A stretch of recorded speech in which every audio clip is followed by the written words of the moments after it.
மயிலாடுதுறையில் பிரபல பிரியாணி கடையில் கலப்படம் குறித்து ஆய்வு மேற்கொள்வதற்காக சென்ற சுகாதாரத்துறை பெண் அதிகாரி மீது கடை உரிமையாளர்கள் தாக்குதல் நடத்திய சம்பவம் பெரும் பரபரப்பை உண்டாக்கியுள்ளது. மயிலாடுதுறையில் பிரபல பிரியாணி கடையில் கலப்படம் செய்யப்படுவதாக மாவட்ட ஆட்சியருக்கு தொடர்ந்து புகார்கள் வந்த வண்ணம் இருந்தன. இதன் அடிப்படையில் சுகாதார ஆய்வாளர் பிருந்தா மற்றும் வருவாய் ஆய்வாளர் முருகராஜ் ஆகியோர் சம்பந்தப்பட்ட கடைக்கு ஆய்வு மேற்கொள்வதற்காக சென்றனர். அப்போது பிரியாணி கடை உரிமையாளர்கள் அதிகாரிகளை ஆபாசமாக திட்டி வாக்குவாதத்தில் ஈடுபட்டது மட்டுமின்றி அவர்கள் மீது சரமாரி தாக்குதல் நடத்தியதால் அங்கு பெரும் பரபரப்பு ஏற்பட்டது.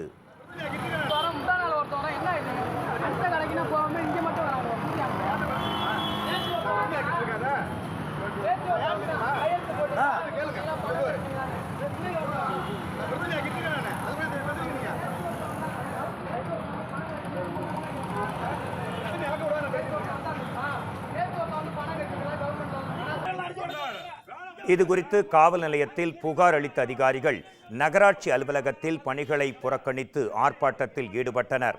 அப்போது பிரியாணி கடை உரிமையாளர்கள் அங்கு சமரசம் பேச வந்ததால் இரு தரப்பினரிடையே தள்ளுமுள்ளும் ஏற்பட்டது.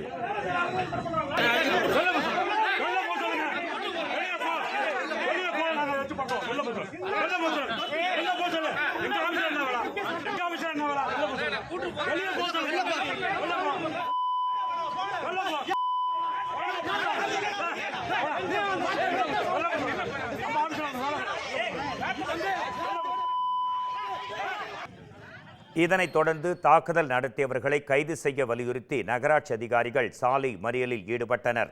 தகவல் அறிந்து சம்பவ இடத்திற்கு வந்த போலீசார் அவர்களிடம் பேச்சுவார்த்தை நடத்தி கைது செய்வதாக உறுதியளித்ததைத் தொடர்ந்து போராட்டம் கைவிடப்பட்டது.